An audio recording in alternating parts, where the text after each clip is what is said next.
su definición ya lo dice todo. La bronquiolitis, antes que nada, es una infección viral de vías aéreas pequeñas, de los bronquiolos. Esta imagen que están viendo es muy ilustrativa realmente de lo que ocurre en un bronquiolo. Ustedes ven acá cómo la luz del bronquiolo está está totalmente permeable, abierto, libre, epitelio sano, músculo funcionando normalmente. Sin embargo, aquí ustedes pueden ver cómo los bronquiolos están totalmente inflamados, hay moco y eso hace que se obstruya.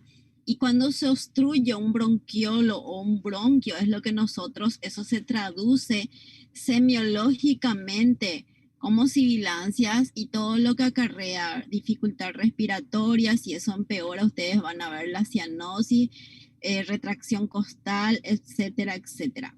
Entonces, este dibujito es importante que siempre tengan en cuenta cuando hablan o estudian aparato respiratorio, porque demasiado bien vemos cómo es todo continuo y lo uno trae como consecuencia a lo otro. Entonces, por eso que es muy importante parece algo así ya pasado, ustedes ya no están en el primer año, pero a mí me parece interesante este dibujito para poder recordar.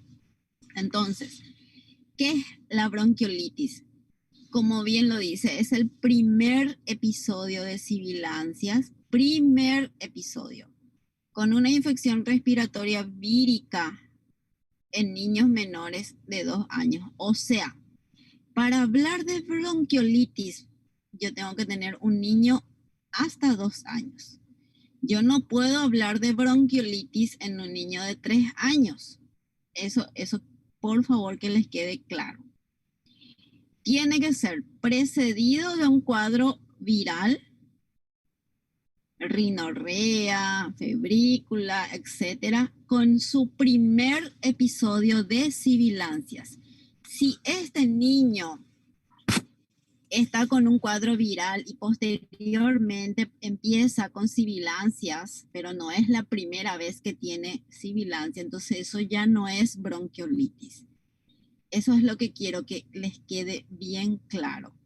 Es una enfermedad viral precedida por un cuadro de rinorrea, etcétera, como cualquier cuadro viral, en un lactante hasta los 2 años, donde se presenta con su primer episodio de sibilancia. Por favor, quiero aclarar bien eso. Ustedes ya saben que todo cuadro viral dura de una semana y media. Y bueno, primero hay una injuria viral, rinorrea, fiebre, malestar general, etcétera. Posterior a eso ya se presenta el cuadro, ¿verdad? Ya perdón. El cuadro con esto, ¿verdad? Que es una inflamación donde los bronquiolos están totalmente inflamados, ocupados por moco. Esa vía queda totalmente estrechada y a consecuencia lo que vemos es estos niños con requerimiento de oxígeno, horizontalización de las costillas, polipnea, etcétera. Ahora, sabemos que es un cuadro viral, entre ellos el virus que con más frecuencia ocasiona una bronquiolitis es el virus sincitial respiratorio, que en el 70-80% de los casos es producido por el sincitial respiratorio. Otros virus también pueden producir la bronquiolitis, ¿verdad? El rinovirus para influenza, etcétera, pero es más frecuente por el virus sincitial respiratorio. Otro dato importante. Esto vamos a pasar, esto ya hablamos. Esto es importante, ¿verdad? Hay una invasión viral, afecta a todas las ramificaciones bronquiales, hay edema porque hay una inflamación, ¿verdad? Por el edema hay una acumulación de moco, hay restos celulares. Cuando se inflama, ¿verdad? El bronquiolo, se acumula moco, eso se traduce clínicamente como rinorrea, tos, fatiga, fiebre, etcétera. Posteriormente, una vez que está disminuido el calibre, donde no hay pasaje de aire, por supuesto, esa resistencia a nivel de esa vía aérea pequeña aumenta mucho. Encima que ya es pequeña, aumenta mucho. Entonces lo que hay una disminución del volumen de la ventilación, perfusión, y eso cómo se traduce con taquipnea, dificultad respiratoria, tiraje y las sibilancias. Es cuando yo empiezo a escuchar las sibilancias en esa criatura. Por supuesto, esto conduce a una alteración, como le dije, de la hematosis y se traduce en cianosis. ¿Por qué? Porque hay una hipoxemia. Todo esto sí persiste, recuerden que son niños pequeños, porque en el grupo etario de 2 años, que es donde se ve la bronquiolitis, es más frecuente otra vez en los menores de 6 meses. Entonces, si esto persiste, puede llevar a la atelectaxia, apnea y por supuesto a una falla respiratoria. Entonces, acá nada más explica lo que ya les estoy diciendo, qué es lo que ocurre. No se olviden que el virus sincitial respiratorio en realidad es la etiología más frecuente de una bronquiolitis, ¿verdad? Ahora, esto para nosotros es sumamente importante, el factor pronóstico. Es una patología que dependiendo mucho de a qué edad afecta, en quiénes se da, para que nosotros podamos decir que probablemente va a tener una mala evolución. Edad menor a 3 meses. Todo niño que se presente con una bronquiolitis y que tenga una edad menor a 3 meses es de mala evolución generalmente. Todo niño prematuro, hay que tener mucho cuidado con los prematuros, los niños que tienen alguna enfermedad pulmonar crónica, por ejemplo, los prematuros con broncodisplasia, los niños con fibrosis quística, los desnutridos, los niños con cardiopatías congénitas también suelen evolucionar mal. Así que por eso que esto es muy importante. Como les dije, es hasta los 2 años, cuadro viral, con antecedente de una rinorrea, etcétera, con su primer episodio de sibilancia. Pero cuando se observa en niños hasta los 3 meses, antecedente de prematurez, un antecedente de broncodisplasia, fibrosis quística o una desnutrición o un niño conocido con portador de cardiopatía congénita, suele presentarse de una manera más desfavorable. Repitiendo nada más otra vez, ¿verdad? ¿Qué es una bronquiolitis? ¿Verdad? Lactante menor de 2 años que consulta por un cuadro de 2 a 3 días de evolución que empeoró con aumento de la intensidad de la tos, aparición de dificultad respiratoria. Hasta 2 años. Primer episodio de sibilancia. Como les dije, tiene rinorrea, tos, estornudo. Posteriormente, cuando ya hay una afectación, una inflamación bronquiolar, acumulación de moco, eso se traduce con dificultad respiratoria, taquipnea, sibilancias. Y ahí es cuando el niño ya tiene dificultad para alimentarse. ¿Por qué? Y porque estamos hablando que son niños que en mayoría amamantan, ¿verdad? Son niños pequeños. Si esto continúa, por supuesto, esto va empeorando, hay mayor dificultad, ya se traduce con aleteo nasal, tiraje, cianosis, crepitantes. Ahora, ¿cuál es la diferencia si esto afecta a niños menores de 3 meses? Que estos niños pueden tener apnea, ¿verdad? Y ustedes saben que la apnea después ya puede haber un paro respiratorio. Entonces, por eso que la bronquiolitis es muy complicado en niños menores a 3 meses, y ni qué decir si por ahí encima es un prematuro o es un desnutrido, etcétera, etcétera. ¿Cómo yo hago el diagnóstico de una bronquiolitis? El diagnóstico de una bronquiolitis es totalmente clínico. Yo no necesito otra cosa. Su nombre ya lo... Yo no necesito hacer un hemograma, ¿verdad? ¿Para qué voy a hacer un hemograma, ¿verdad? Yo con saber que tiene 2 años, su primer episodio de sibilancia y un cuadro viral como antecedente, yo ya estoy frente a una bronquiolitis. El hemograma, algo como lo que me va a dar es unos leucocitos, normales en número, una fórmula repartida. Así que no necesito eso para hacer un diagnóstico. Tampoco una radiografía, ya sé que van a estar horizontalizadas mis costillas porque hay una obstrucción, ¿verdad?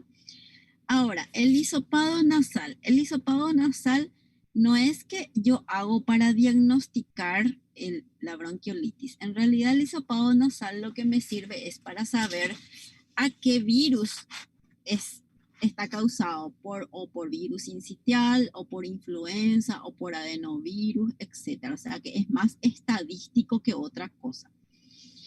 La oximetría, ¿verdad?, me sirve solamente como criterio de internación, pero no como diagnóstico. Y la gasometría yo realizo solamente en casos graves, si no, no. O sea, bronquiolitis es diagnóstico clínico.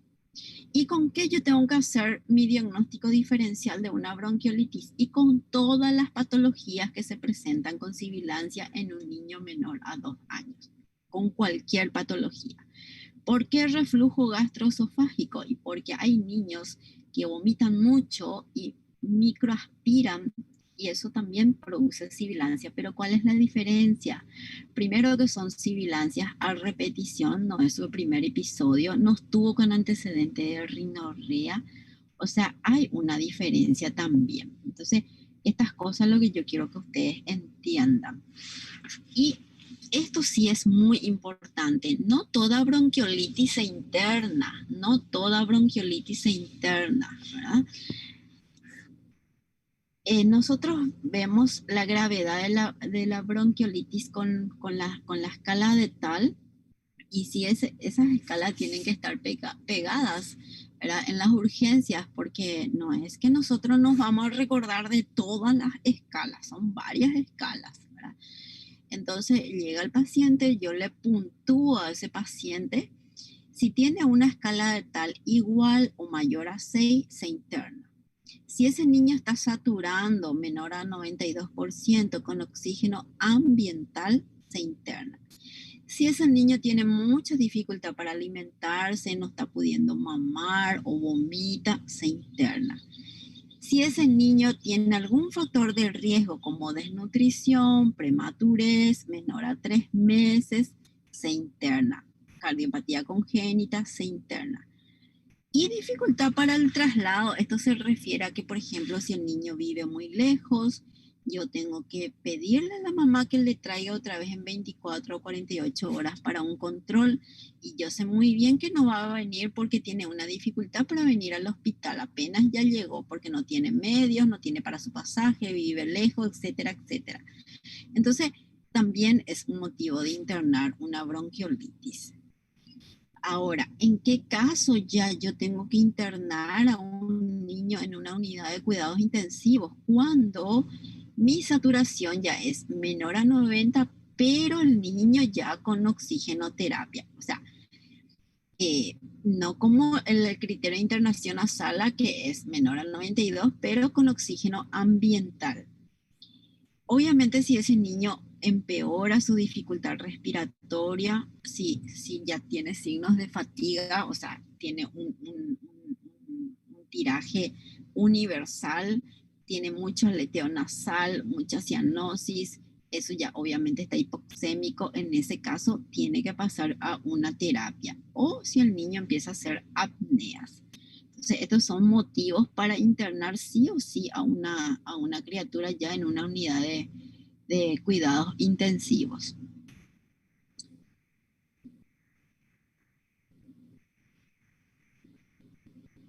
Eh, y esta es la escala de Tal.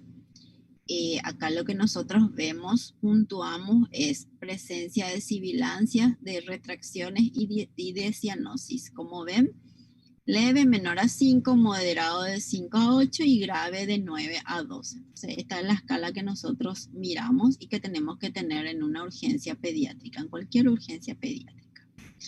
Básicamente, el tratamiento de una bronquiolitis en realidad es más de mantenimiento. ¿Qué significa mantenimiento?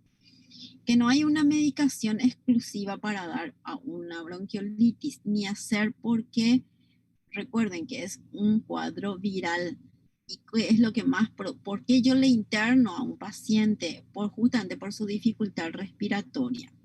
Recuerden que es un niño hasta 2 años, mayoría son bebés, ¿verdad? Mayoría son bebés. Le tengo que mantener en una posición a 45 grados, o sea, una posición elevada, no acostada totalmente. Siempre se debe mantener una buena hidratación, eso es algo importantísimo. Y cuando yo voy a hidratar una bronquiolitis, tengo que cuidar de no sobrecargar a ese niño. Recuerden que son niños pequeños, entonces no puedo sobrecargar mucho. Como son niños pequeños y se alimentan en mayoría con pecho materno, yo tengo que controlar su frecuencia respiratoria para poder alimentar a esa criatura. O sea, si ese niño tiene una frecuencia mayor a 60, yo no puedo alimentar porque quiere decir que está muy taquipneico. Ese niño puede, en el intento de alimentarse, puede broncoaspirar de nosotros. Hay que hacer apoyo de oxígeno en caso de que esté saturando menor al 92%. No usamos antibióticos en bronquiolitis. ¿Por qué? Porque es un cuadro viral. Muy importante, recuerden que al ser un cuadro viral, un niño pequeño, un lactante menor, en mayoría, ellos tienen mucho moco acumulado en la nariz y recuerden que la vía aérea empieza por ahí. Entonces hay que liberar esa vía aérea aspirando. Hay que hacer aspirado continuo de las secreciones. Tanto el uso de broncodilatadores como el uso de corticoides está totalmente discutido, ¿verdad? Nadie te puede decir que está bien o que está mal, ¿verdad? Hay varios estudios. Lo que se vio es que con el uso del corticoide lo que se hace es disminuir horas de internación, pero no es que si no usa corticoide no le va a pasar. Lo que sí se usa mucho es la nebulización con el suero hipertónico. Este es el protocolo del ministerio, que es básicamente todo lo que nosotros acabamos de hablar, solamente que dentro de un recuadro. Así que les dejo después para que puedan mirar. Esto es nada más repetido lo que estamos diciendo, ¿verdad? Ahora, la entidad de bronquiolitis obliterante es una bronquiolitis causada por adenovirus. En este caso ya es una enfermedad pulmonar obstructiva crónica, no como la otra que estábamos hablando, ¿verdad? ¿Y por qué es un poquito más delicada y más grave? Porque hay una fibrosis a nivel de las vías respiratorias pequeñas causadas por por el adenovirus, a diferencia del virus sincitial respiratorio. Y por supuesto, ustedes recuerden, ¿verdad?, que no hay nada mejor que la lactancia materna, ¿verdad? Esto cura todo, ayuda a todo. Así que esto es lo que básicamente quiero que sepan de bronquiolitis. Mientras busco otra diapositiva, si me quieren hacer alguna pregunta. Javier, ¿tenés alguna pregunta? Mateus.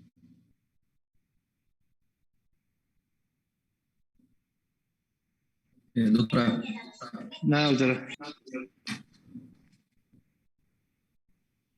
No se olviden. Niño puede tener, por ejemplo, dos cuadros víricos, por ejemplo, uno a 6 meses y otro a los 1 año y 6 meses. ¿Y no pueden ambos producir sibilancias? Claro, claro que sí. Y ahí está justamente, ahí es donde nosotros tenemos que saber diferenciar si ese cuadro es o no una bronquiolitis, ¿verdad? Porque recordad que puede ser o a los 6 meses, 1 año, 6 meses, hasta que tenga 2 años, pero tiene que ser su primer episodio de de sibilancias, ¿verdad? Sin embargo, si ese niño tiene 6 meses, ya es la cuarta vez o tiene 1 año 6 meses y es la tercera vez con bronquiolitis, con sibilancia, igual precedida por un cuadro viral, porque los cuadros virales son los gatillantes de todo este tipo de enfermedades obstructivas, ¿verdad? En los lactantes. Cualquier enfermedad viral. Y por supuesto eso está precedido ya de un niño que tiene un antecedente alérgico familiar, etcétera, etcétera, ¿verdad? Como factor predisponente. Pero ¿cuál es la diferencia? No es bronquiolitis porque no es su primer episodio de sibilancia. Entonces ahí ya estamos hablando de un síndrome bronquial obstructivo, que es la famosa SBO que ustedes van a escuchar mucho en la urgencia. ¿Qué es el síndrome bronquial obstructivo? Es lo que justamente vos estás diciendo, ¿verdad? Cuadros de virales, ahora en 1 mes, 2 meses, 3 meses, y siempre da con sibilancias, ¿verdad? Pero como les digo, es un niño ya predispuesto, un niño con una sensibilidad predispuesta, generalmente son alérgicos bronquiales. No sé si esa era tu pregunta. Sí, así mismo. Gracias. Sí, sí. Doctora, Bronquiolitis siempre el primer episodio, eso es lo que no quiero que se confundan, ¿sí?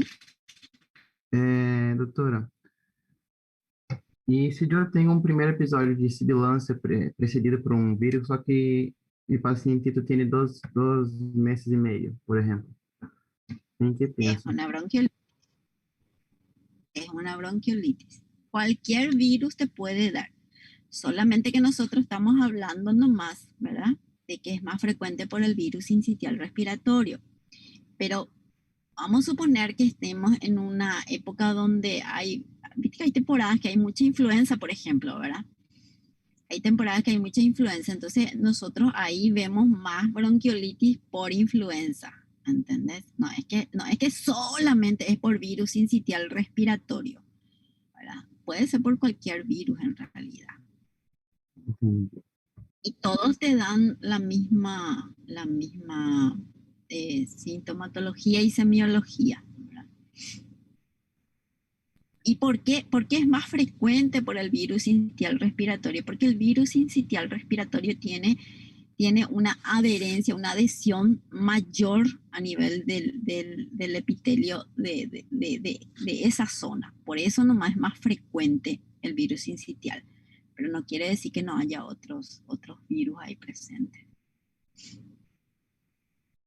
Por eso que el hisopado, cuando nosotros hacemos, en realidad vos podés hacer un diagnóstico de bronquiolitis sin nada, o sea, con tu estetoscopio y tu anamnesis, nada más, ¿verdad?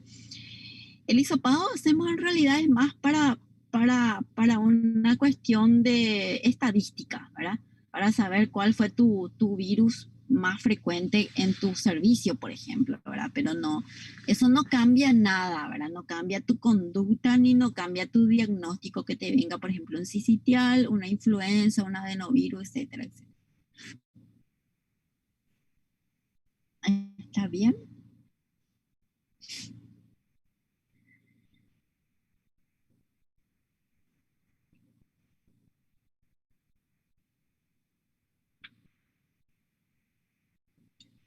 La otra entidad que sí me interesa mucho también es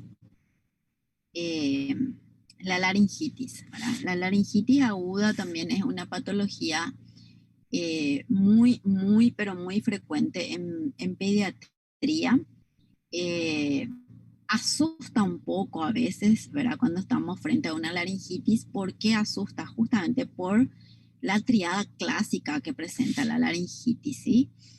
La laringitis es también conocido, puede llamarse falso club laringotraqueobronquitis o una laringitis subglótica, o sea, son sinónimos en sí.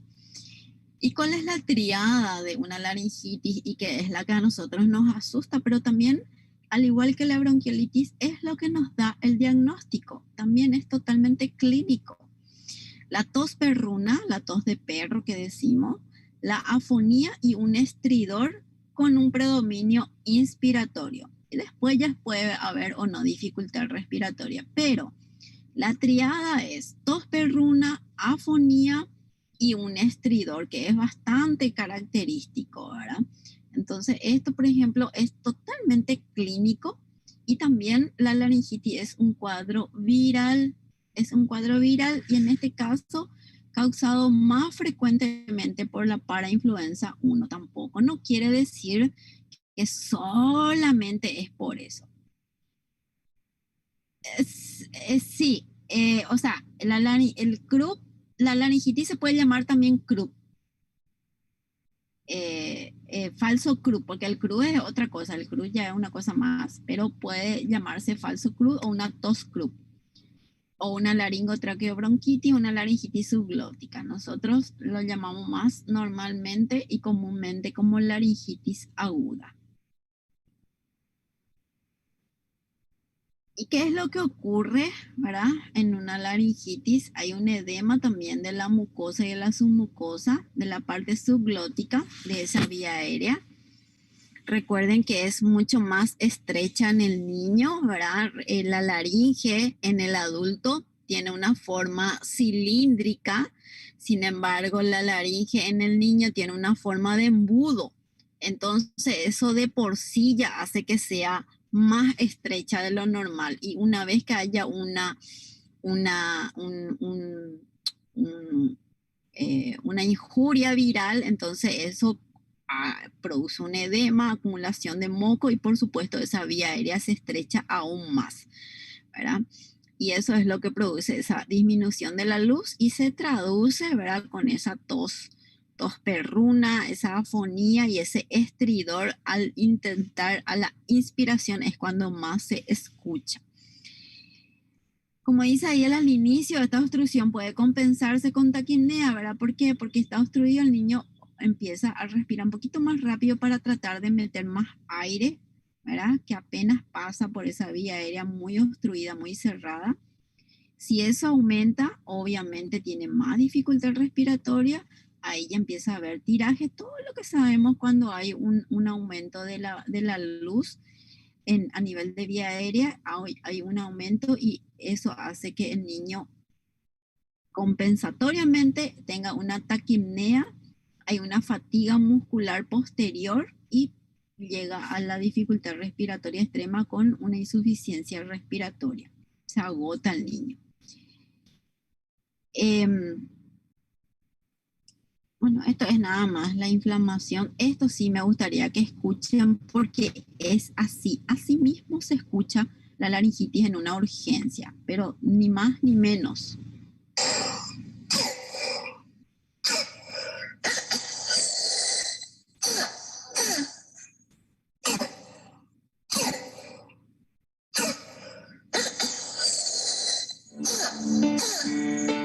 Fíjense cómo la inspiración, eso empeora. Ahí escuchamos todo. Tos perruna, afonía y ahí el estridor a la inspiración.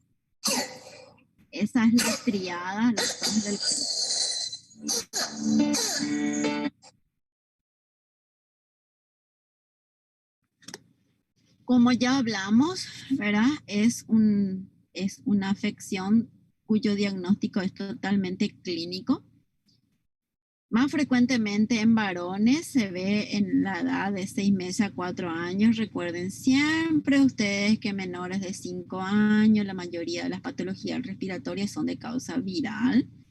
En este caso, nosotros también vemos la gravedad de la laringitis a través de una escala.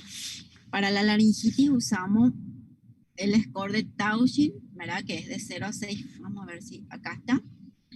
Lo que vemos es si hay presencia de estridor, sí o no, cómo está la entrada de aire de ese niño, si está cianótico o no, retracción costal, cómo está, y la conciencia. Entonces, esto yo puntúo, ¿verdad? Es mi score de Tauchin y saco, ¿verdad? Leve, moderado o severo.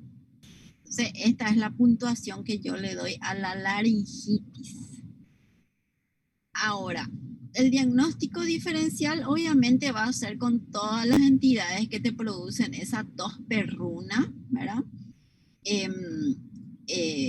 Generalmente, otra cosa, la laringitis es una infección de vía aérea superior, ¿verdad? De vía aérea superior. Entonces, obviamente, eso también quiero que recuerden. Lo que sí puede complicar es hacia abajo por anatomía, ¿verdad? Puede hacer una laringotraqueobronquitis, pero la laringitis en sí es una entidad de vía aérea superior.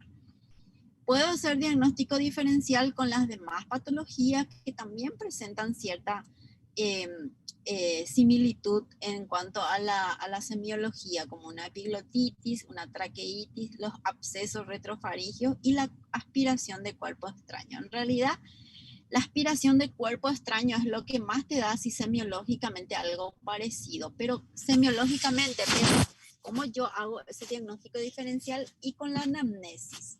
Recuerden la laringitis en cuadro viral. ¿Qué quiere decir eso? El niño tiene una rinorrea, puede tener una febrícula, puede tener una alteración de su estado general, una apetencia, etcétera, etcétera. Sin embargo, la aspiración del cuerpo extraño sucede de manera prácticamente brusca. Entonces, todas esas cosas yo tengo que tener en cuenta cuando yo voy a hacer un diagnóstico diferencial.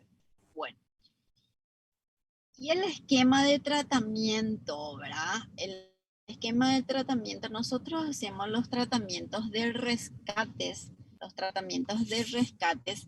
cuando hay una obstrucción de vía aérea, ¿verdad? Inferior, las bronquiolitis o el asma, o sea, sibilancias, ¿verdad? Bronquios o bronquioles obstruidos, yo desobstruyo con un tratamiento de rescate. ¿Qué significa tratamiento de rescate? Es cuando yo uso un broncodilatador que puede usarse a dosis medida a través de una aerocámara, la aerosol terapia, o a través de broncodilatador nebulizado con oxígeno, siempre con oxígeno, no el aparatito de nebulización que tengo en mi casa, no, esa no me sirve. ¿Y cómo yo hago un tratamiento de rescate de un cuadro obstructivo en la urgencia?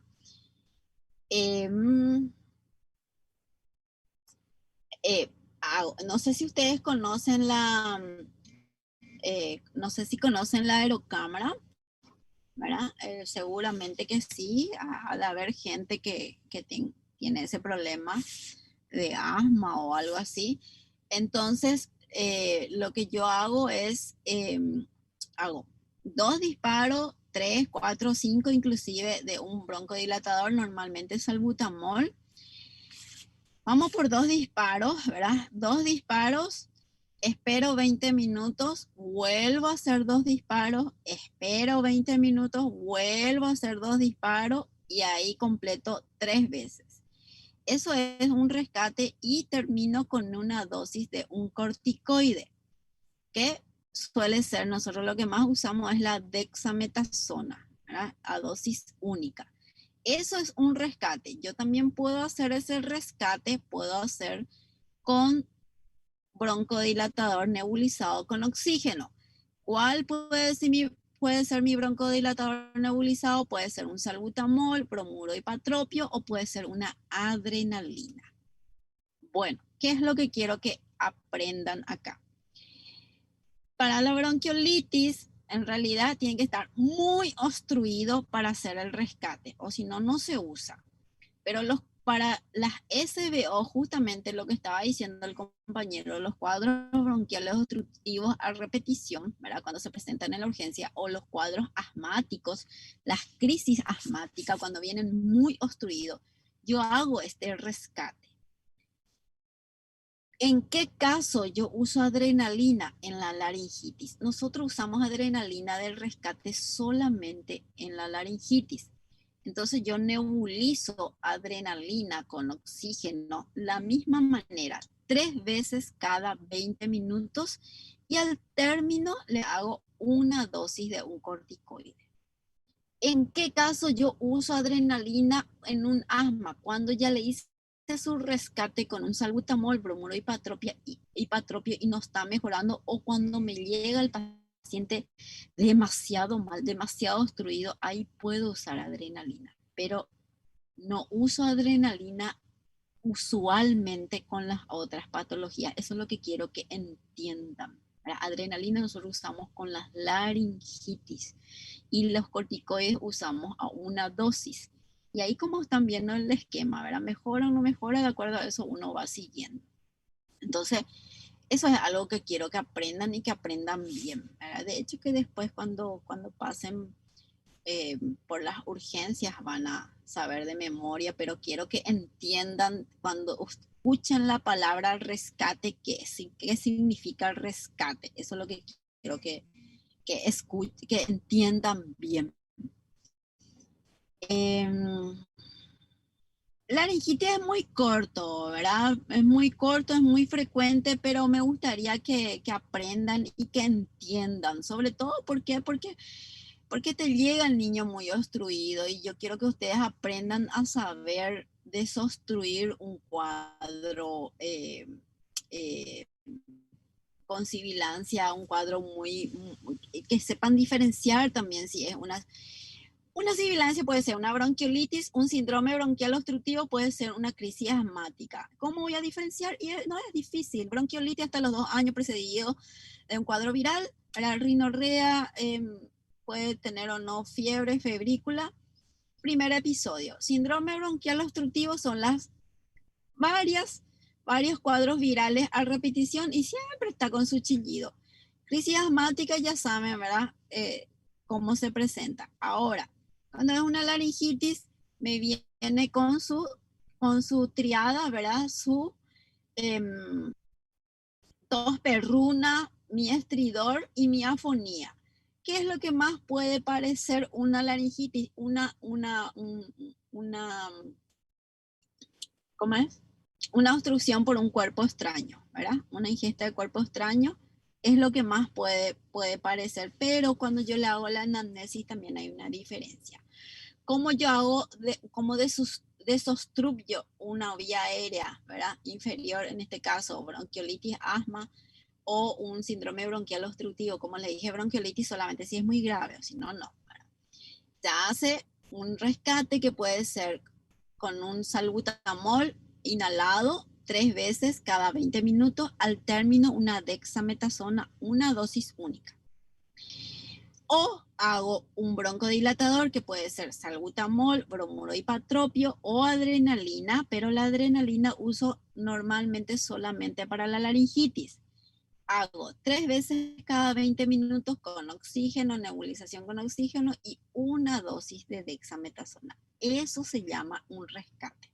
Y eso es lo que yo quiero que ustedes entiendan y que puedan diferenciar, ¿verdad? ¿Alguna pregunta hasta acá? Ay, ya está oscureciendo. ¿Alguna pregunta? Clayton, Wesley, Mateus.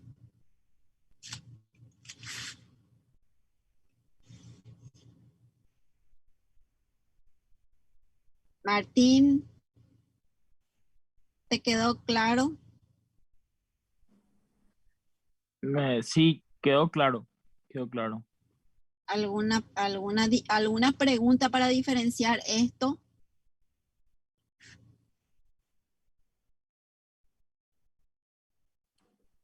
Lo que no entendí bien, en el caso de una laringitis, Sí. ¿cuál va a ser mi conducta de entrada? O sea, yo primero tengo que clasificarle si es leve, moderado, grave. Exactamente. Y de acuerdo a eso yo tengo diferentes conductas, pero el rescate voy a hacer si viene grave, ¿verdad? Entonces, creo que El entendí. rescate hacemos desde moderada. Desde moderada ya hacemos el rescate nosotros. Hay otra cosa importante del rescate. Y puedo hacer por aerocámara más directo, no hace falta que, o sea, que hagan movilización. No. Acordate que la laringitis usamos adrenalina. Ah, ¿verdad? ya. Con oxígeno. Con oxígeno, claro, porque ahí tu adrenalina es tu broncodilatador y tu antiinflamatorio para desinflamar tu laringe. Acordate que la laringitis es algo acá arriba. Bronquiolitis, asma y un síndrome bronquial obstructivo por cualquier virus varias veces es más abajo. Entonces vos tenés que abrir ese bronquio que está muy obstruido, vos tenés que abrir. Y eso podés abrir con salbutamol, bromuro hipatropio, adrenalina en caso muy grave, ¿verdad? Pero la laringitis acá es alto, es la